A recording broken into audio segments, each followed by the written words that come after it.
내가 알아야 할 모든 것은 유치원에서 배웠다 라고 하는 책을 써서 세계적인 베스트셀러 작가가 된 미국의 에드먼드 유니테리안 교회 목사이신 풀건이라고 하는 분이 제 장례식에 놀러 오실래요? 라고 하는 책을 펴내서 또 많은 사람들을 웃게 했습니다. 내 장례식에 놀러 오실래요? 재미있지 않습니까? 우리나라에도 2000년도에 번역이 되어서 발간이 되어 서점에 있습니다. 참으로 책 제목이 흥미롭습니다. 제 장례식에 오실래요? 그는 그 책에서 말하기를 사람이 출생부터 우리 인간이 살아가는 모습 속에 결국 계속적으로 축제를 경험하면서 산다는 것입니다. 생일잔치, 돌잔치, 결혼잔치, 졸업식, 입학식 등등 모든 예식 가운데서 그 예식을 정점으로 해서 인간들은 살아오고 있다 하는 그런 말을 합니다.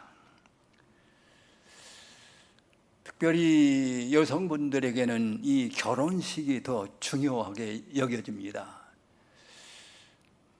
사정이 여의치 못해서 결혼식을 올리지 못하고 가정을 이룬 분들이 많이 있죠. 특히 남편보다 아내가 그 웨딩 드레스를 입지 못한 한이 맺혀서 늘 마음속이 괴롭습니다. 그래서 어느 교회에서는 자기 교인들 가운데 이 결혼식을 못 올린 성도들 다 합동 결혼식을 해 줍니다. 심지어는 70이 넘었는데 자녀들이 웨딩 드레스를 입혀서 어머니 아버지 결혼식을 올리는 것도 제가 보았습니다. 참으로 이 예식이라고 하는 것, 우리 삶의 의미를 평가해 주기도 합니다. 그런데 그분은 뭘 지적하는가 하면 이러한 여러 예식은 열심히 기다리고 준비하고 하는데 이 장례식은 기다리지 않는다는 겁니다. 가장 인생의 하이라이트인 가장 축복인 이 장례식을 죽음을 준비 않는다라고 하는 것이에요. 그래서 이 목사님은 인생에 있어서 장례식이 최고의 축제 날이다. 그렇죠. 우리 믿음의 사람들에게는 결혼식보다 장례식이 최고의 축제의 날이 되어야 할 것입니다. 왜? 그 다음에 천국이 있기 때문인 것입니다. 그런데 이 소중한 예전, 이것이 빠져서 많은 사람들이 이 장례식에 대해서는 아무 생각도 없고 준비도 하지 않는다는 얘기입니다. 여기에 문제가 있는 겁니다. 마치 죽음을 피치 못할 사정으로 죽었던 것처럼, 병과 사고 때문에 죽은 것처럼, 없어야 할 일들이 생긴 것처럼 이렇게 받아들이고 있다는 겁니다. 죽지 말아야 할 사람이 뭐가 잘못돼서 죽었다는 겁니다. 사람들은 이 죽음에 대해서만은 입에 담기를 꺼려하지요. 죽음. 자, 어떤 모양으로 죽었든 언제 어디서 죽었든 죽음 자체는 그대로 우리가 받아들여야 하는 것입니다. 그럼에도 불구하고 마치 죽지 않을 사람이 사고로 잘못되어서 질병 가운데 치료가 잘못되어서 의술이 부족해서 죽었다고 말합니다. 어떤 사람은 병원에서 수술받다가 죽었습니다. 그래서 의사가 실수로 죽였다고 해서 고소까지하고 돈까지 받아낸 사람도 있습니다. 우리 그리스도인들, 예수 믿는 사람들은 죽음에 대해서 그렇게 받아들여서는 아니 됩니다. 어떤 과정을 통해서 죽었던 그건 하나님이 되라는 겁니다. 우리 모두에게 데려갈 시간을 하나님께서 다 정해놓고 있습니다. 그러므로 시간이 되면 그가 자동차를 타고 가다가 부른다면 자동차 가다가 죽는 거예요. 걸어가다가 부름받으면 죽는 거예요. 수술하다 하나님 불러면 죽는 거예요. 의사가 무슨 자격으로 사람을 죽입니까? 사람 죽고 살리는 건 하나님밖에 없거든요.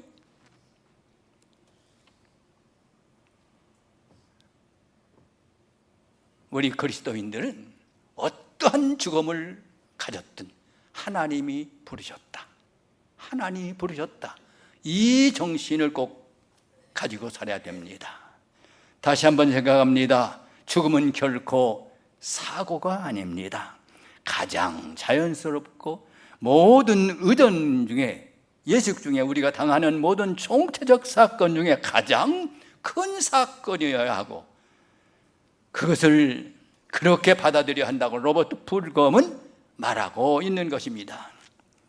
그는 제 장례식에 놀러 오실래요? 하는 그 책 가운데 아주 훌륭한 장례식을 하나 소개합니다.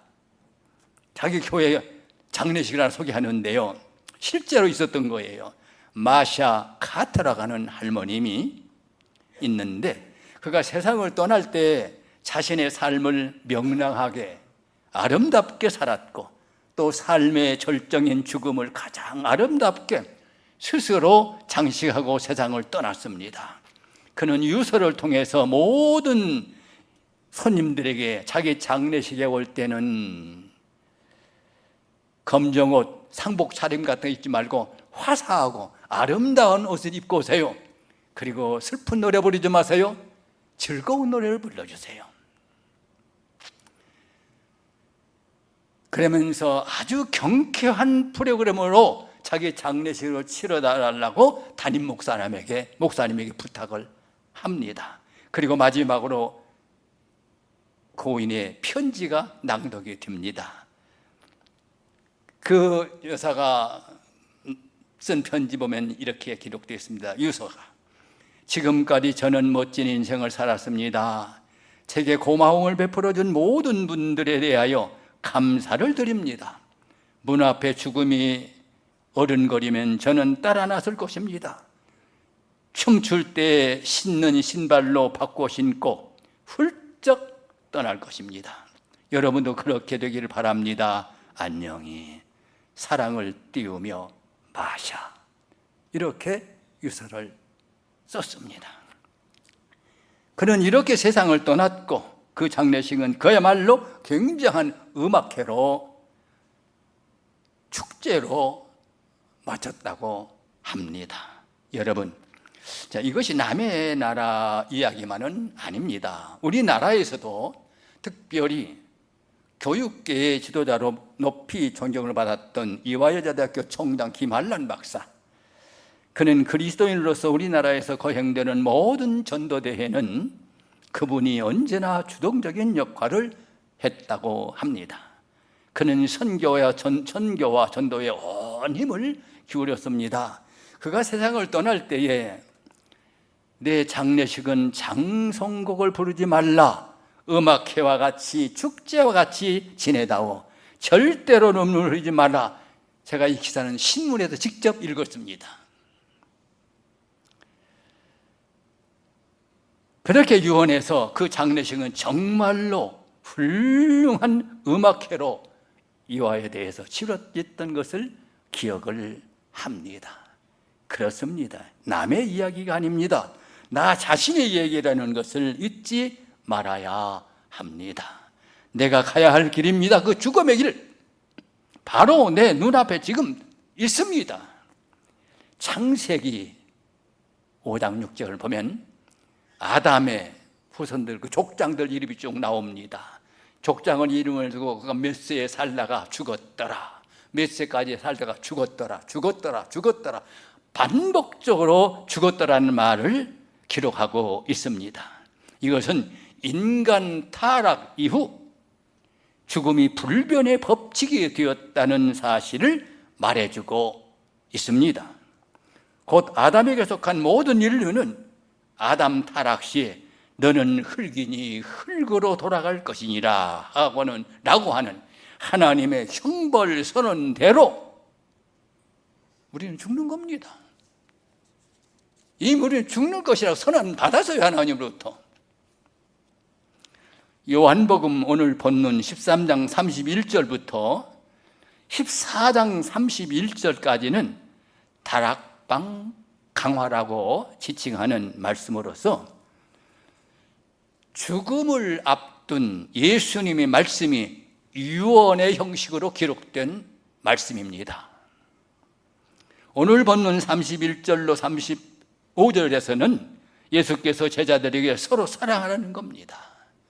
세 계명을 줍니다. 이제 예수님은 돌아가실 때는 죽을 터니까 너희들 남아서 서로 사랑하라고 당부하는 겁니다. 그리고 36절로 38절에서는 예수님을 따르겠다는 베드로 말과 그가 예수님을 부인하게 될 것이라는 말씀이 기록되어 있습니다. 자, 예수께서는 지금 오늘 이 본문, 지금 십자가 지시기 12시간쯤 앞의 말씀이에요. 오늘 우리가 말씀을 봉독하고 읽었죠. 이 말씀이 기록된 12시간 후에 죽을 거예요. 죽음을 12시간 앞두고 이 말씀을 하시는 거예요. 억울하고 비참하고 도대체 역사 앞에 가장 비참하다고 하는 그 십자가의 죽음, 이 처절한 죽음 앞에 있는 것입니다. 그것을 예수님은 지금 알고 계십니다. 내가 12시간 후에는 십자가에서 죽는다는 걸 알고 계시는 거예요. 예수님은 알고 계시는데 그런데도 불구하고 제자들과 함께 소위 최후의 만찬을 베풀고 있습니다. 성만찬을 향하십니다. 여러분, 우리가 늘 성만찬을 행하지요. 그 성만찬은 예수님이 죽음 12시간 전에 행하신 거예요. 이것은 생전의 마지막 사건입니다. 그러나 예수님께서는 여러 차례 말씀하십니다. 바로 이 시간을 기다리고 기다렸노라. 바로 이 시간을 기다리고 기다렸노라. 어떻습니까? 우리들도 마지막으로 세상을 떠나는 때에 나는 이 시간을 한평생 기다렸노라 하는 거룩하고 찬란한 작품을 만들어야 하지 않겠습니까? 우리 모두 이런 작품을 한번 만들어 봅시다. 예수께서는 앞에 다가오는 모든 일을 알고 계십니다. 그러나 제자들은 그것을 모르고 있습니다. 지금도 허황된 꿈만 제자들은 꾸고 있습니다. 예수를 파는 가룟 유다 한 사람은 예수님이 죽음 앞에 있다는 것을 알고 있죠. 왜? 자기가 팔아넘길 거니까요. 그래서 성만찬의 이 시간이 참 묘한 시간입니다. 예수님을 팔아넘길 그 제자와 더불어 지금 이 마지막 축제를 하고 있다는 겁니다. 예수님 심령이 얼마나 참 안 좋겠습니까? 예수님께서는 바로 이런 시간에 제자들의 발을 또 씻기십니다. 선수 세숫대야에 물을 떠다가 허리를 굽혀서 한 사람 한 사람 철없는 제자들이, 이 멍청한 제자들을 발을 씻기십니다. 이 놀라운 사건이 아닙니까? 그리고 이 일을 사도 요한은 뒤늦게 이렇게 말합니다. 요한복음 13장 1절에 보면 6월절 전에 예수께서 자기가 세상을 떠나 아버지께로 돌아가실 때가 이른 줄 아시고 세상에 있는 자기 사람들을 사랑하시되 끝까지 사랑하시니라. 끝까지 사랑하시니라. 이것을 사랑의 계시로 설명하고 있습니다. 그런데 예수께서는 못내 이 제자 가룟 유다가 마음에 걸립니다. 왜냐하면 예수님 하신 일이 다 옳고 다 놀랍게 영광을 받으실 만한 일이지만은 예수님의 생애에 굳이 흠집이 있다면, 인간적으로 비판을 해본다면 당신 제자의 손에 팔아 넘김을 받았지 않습니까? 참으로 예수님 생애 흠집이죠. 원수도 아니고 자기가 3년 동안 데리고 다니던 그 제자가 팔아넘겼는 겁니다. 그러니 예수님 마음이 얼마나 마음이 아프셨겠습니까? 그래 예수께서 제자들의 발을 씻기시면서 내가 이렇게 발을 씻기시면 너희 깨끗하다마는 다는 아니니라. 다는 아니니라. 요한복음 13장 11절을 보겠습니다. 이는 자기를 팔자가 누구인지 아심이라. 그러므로 다는 깨끗하지 아니하다 하시니라. 예수님께서는 제자들 중 가룟 유다의 발을 가장 먼저 씻겨 주셨다고 그리스도서 도무서는 말합니다. 자, 이렇게 사랑을 베풀고 이렇게 발을 씻기시는데도 유다의 마음에 회개가 없습니다. 그 완악한 마음. 예수님은 가슴이 아프십니다. 바로 이런 문제로 상당한 시간 고민하신 것 같습니다. 그리고 예수님께서는 이제 결단을 내리십니다. 내 하는 일을 속히 하라. 유다에게 내가 하고자 하는 일을 하라는 겁니다. 끝내 이 제자는 예수님을 배반하고 맙니다. 예수님께서는 회개의 기회를 주시기 위해서 너희 중에 나를 팔 자가 있느니라. 내 떡을 먹는 자가 나를 팔 것이니라. 나와 함께 떡그릇에 손을 넣는 자가 나를 팔 것이니라 하시고 마지막에는 네가 나를 팔 것이니라 직접 말씀해 주셨습니다. 자, 이 정도 예수님께서 말씀해 주셨으면 유다가 회개할 만도 하지 않습니까? 제가 잘못했습니다. 내가 눈이 어두워가지고 그랬습니다. 할 만도 한데 회개 대신 문을 박차고 나가버립니다. 그 문을 박차고 나가는 가룟 유다의 뒷모습을 보고 하시는 말씀이 지금 인자가 영광을 받았고, 아니 이 제자를 회개시키지 못하고 나갔는데 지금 예수님은 인자가 영광을 받았다는 겁니다. 승리했다는 겁니다. 왜 그럴까요? 여기에 결정적으로 십자가 사건이 이루어지기 때문인 것입니다. 예수 그리스도가 이 땅에 오신 목적은 만인간을 위해서 십자가를 지시기 위해서 오신 것이에요. 예수님도 기도하실 때 할 수만 있다면 이 십자가를 좀 안 지게 해달라고. 왜? 인성도 가지고 오셨기 때문에 갈등이 있었어요. 그런데 끝까지 가룟 유다가 회개하지 않고 이제 팔아넘기로 나가면 걸 보고, 이제 내가 십자가 지게 되었다. 이제 내가 승리했다. 내가 영광을 받았다. 이해하시겠습니까? 요한복음 12장 23절로 24절을 봅니다. 예수께서 대답하여 이르시되 인자가 영광을 얻을 때가 왔도다. 내가 진실로 진실로 너희에게 이르노니 하늘의 밀이 땅에 떨어져 죽지 아니하면 하늘 그대로 있고 죽으면 많은 열매를 맺느니라. 자, 여기 보면 인자가 영광을 얻을 때가 왔도다 하시고 이어서 하늘의 밀이 땅에 떨어져 죽지 아니하면 하늘 그대로 있고 죽으면 많은 열매를 맺느니라. 우리는 여기서 깊이 생각해야 합니다. 예수님께서 이 최후의 만찬을 축제로 영광으로 받아줄 수 있었던 것은 그 죽음이 선택적인 것이기 때문인 것입니다. 어쩔 수 없이 죽는 것이 아니라 선택적이기 때문에 그렇습니다.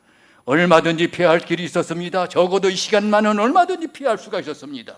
예루살렘에 올라오시지 않아도 되는 겁니다. 그리고 가룟 유다를 설득해서 돈 몇 번 주어도 되는 겁니다.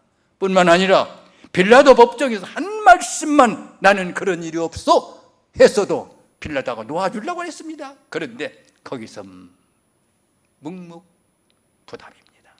자, 얼마든지 예수님이 십자가를 피할 수 있었던 그런 기회가 있었음에도 불구하고 예수님은 선택적으로 십자가를 지신 거예요.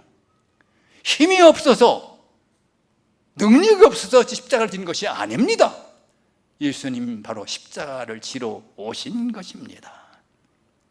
선택적으로 십자가를 졌습니다.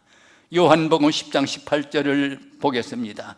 이를 내게서 빼앗는 자가 있는 것이 아니라 내가 스스로 버리노라. 나는 버릴 권세도 있고 다시 얻을 권세도 있으니 이 계명은 내 아버지에게서 받았노라. 자, 예수께서는 목숨을 내게서 빼앗는 자가 있는 것이 아니라 내가 스스로 버리노라. 예수님은 죽음을 선택을 하셨습니다. 여러분은 지금 사는 길이 선택한 길입니까? 아니면 억지로 주어진 것입니까? 아니면 부모가 나교성에 이렇게 사는 것입니까? 형벌로 주어진 것입니까? 아니면 저주로 주어진 운명을 살아가고 있는 것입니까? 내가 사는 현실은 내가 선택한 것이다. 이렇게 알고 신앙으로 확실한 믿음에서 나 스스로 선택한 것이다. 이 고난은 내가 선택한 것이다 할 수 있을 때에 그것만이 삶의 의미가 있는 것입니다. 한평생 가족을 위해서, 배우자를 위해서 수고하는 가장이나 주부의 마음도 그렇습니다. 이것은 내가 내 아내를 선택했다. 이건 내가 내 남편을 선택했다. 내가 선택한 것이다. 오늘 또 내가 선택한 것이다 할 때 이것이 사랑이 되는 것이지, 아무리 수고를 해도 아이고 내 팔자야 해버리면 이 수고는 아무 의미가 없는 것입니다. 우리 그리스도인들은 팔자 타령하면 안 돼요. 내가 선택한 것이에요. 내가 선택한 겁니다. 부모가 하신 것이 아니야. 내가 선택한 것이요. 내가 선택한 것. 내가 선택한 것일 때에, 이 고난의 길이 내가 스스로 선택한 것일 때에만 영광이 있는 것이며 자랑이 되는 것입니다. 이것은 내게 주신 특별한 복입니다. 내게만 주신 것입니다. 예수님의 그 선택된 수고가 이제 절정에 달합니다. 세상에 오셨고 많은 고난을 당하셨고 이제 십자가에서 그 절정에 도달한 바로 그 감격입니다. 나는 영광을 얻었다. 하나님께서 나에게 영광을 주신다. 놀라운 이야기입니다. 최후의 만찬에서 영광의 축제를 예수님께서 느끼고 계셨던 것입니다. 가룟 유다에 대한 복잡한 문제도 이제는 다 하나님께 맡기셨습니다. 이것이 하나님의 뜻이요, 이것이 하나님의 원하시는 바라면 그 마치 예수님의 사역의 흠집과도 같은 같이 주어지는 아주 불미스러운 사건이지만 이것도 하나님께 맡깁니다. 그리고 자유하십니다. 이제 영광을 얻었다 하십니다. 또한 십자가 사건에 대한 확신을 가지고 있습니다.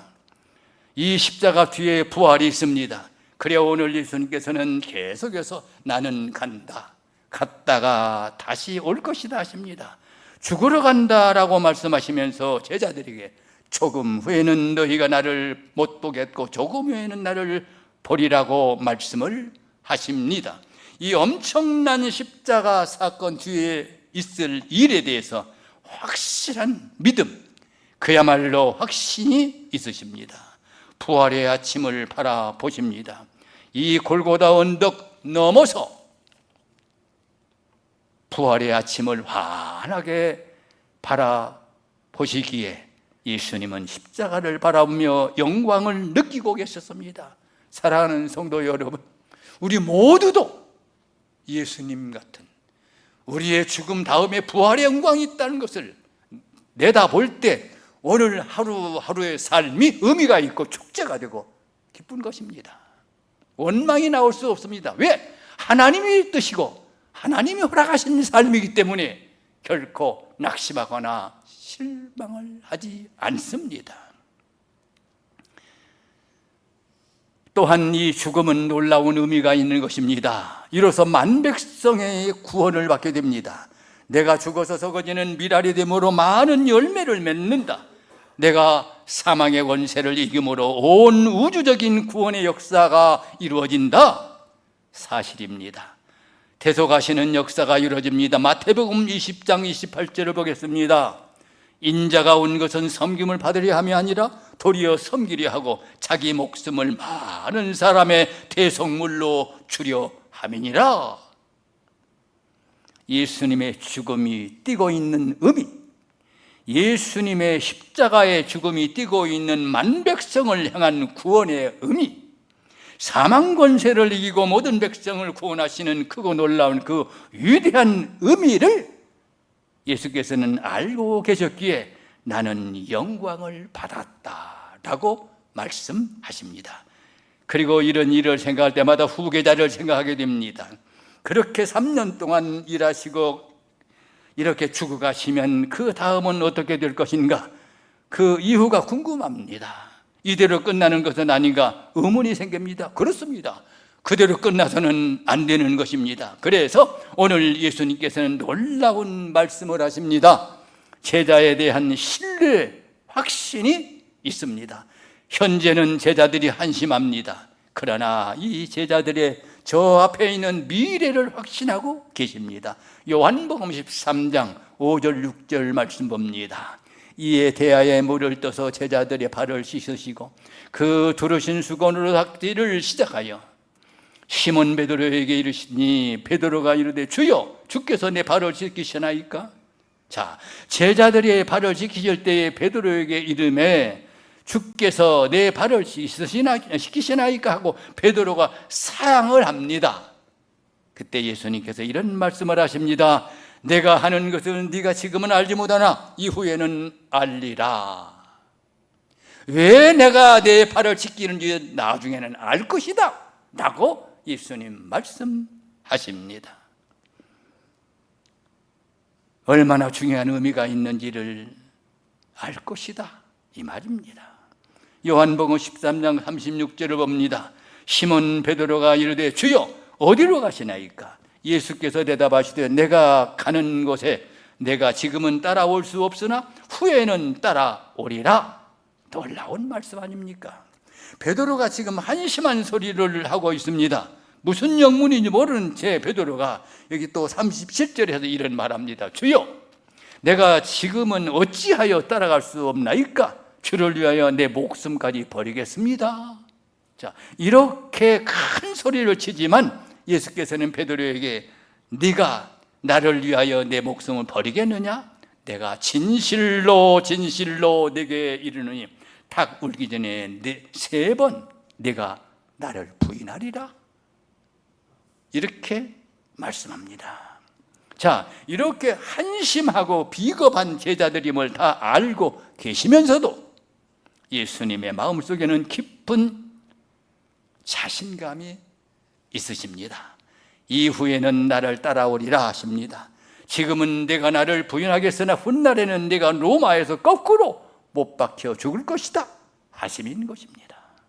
확신입니다. 여러분 혹 자녀들을 가르치면서 이런 자신감이 없으십니까? 아이들이 말썽도 부리고 사고도 치고 그렇지 않겠습니까? 그러나 이것을 나쁘게만 볼 일이 아닙니다. 성장하는 과정으로 새로운 용기로 그 의미를 바꾸어 놓아야 되는 겁니다. 이것이 부모의 책임인 것입니다. 그런데 아이들이 뭘 좀 잘못했다고 해서 이건 집안 망신이다, 싹이 놀았다 이래서야 되겠습니까? 야, 너는 가능성이 있다, 네가 이것만 고치면 너는 지도자감이다, 이 정도는 돼야 되겠지요. 그래야 자녀답게 자라게 됩니다. 지금은 이 모양이지만은 장차는 알리라. 내가 너를 살아가는 것, 내가 너에게 기대하는 것, 내 뜻을 내가 알고 내가 나를 따르리라. 예수님의 확신입니다. 그 형편없는 제자를 놓고 예수님께서는 걱정을 하시지 않습니다. 그 후에는 네가 나를 따라올 것이다. 그러기에 예수님께서는 영광을 누리십니다.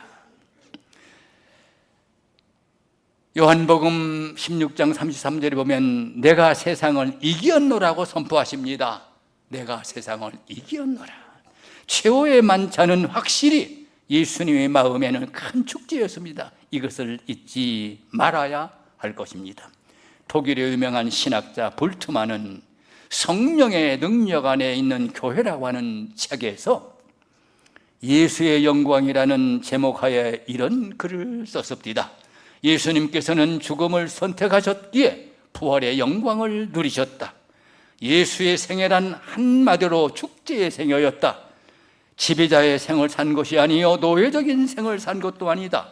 자유와 자유의 선포와 사랑의 실천과 그 자유 속에 있는 영광을 누리며 살아가는 생이었다. 이 영광의 절정이 바로 십자가에서 이루어진 것이다 라고 했습니다.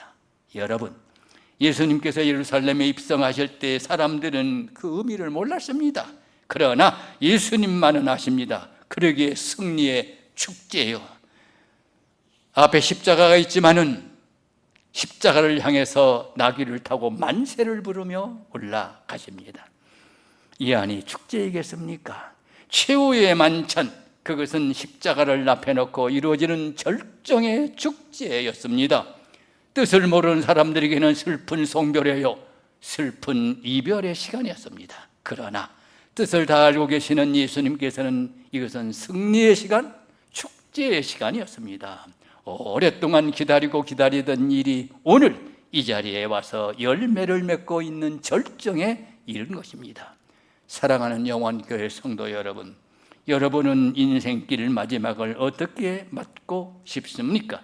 승리와 자유와 종말론적 축제로 그날을 맞이해야 할 것입니다. 특별히 오늘 말씀이 우리에게 주는 교훈은 예수님의 인류 구원을 위하여 십자가의 고난을 받음이 예수님이 받으신 영광인 것처럼 우리 그리스도인들의 영광은 택한 백성들을 구원받게 하기 위해서 내 가진 것을, 그것이 재물이든 시간이든 지식이든 재능이든 간에 희생하는 일이 내가 받게 되는 영광인 것입니다. 다니엘서 12장 3절에 보면 많은 사람을 옳은 대로 돌아오게 한 자는 별과 같이 영원토록 빛나리라. 자, 별과 같이 영원토록 빛나리라. 이 같은 영광이 어디서 받을 수가 있겠습니까? 사람을 하나님에게 돌아오게 하는 마음, 바로 이 마음으로 오늘을 사는 것입니다. 우리가 하루하루 무슨 일을 당해도 이것은 내가 선택한 것이요, 내게 주어진 자유요, 내게 주어진 영광입니다. 희생, 구원, 승리, 자유, 축제, 영광, 그것이 예수님의 마음이었습니다. 우리 모두는 바로 그 승리, 그 마음으로 오늘을 살아갈 수 있기를 바랍니다.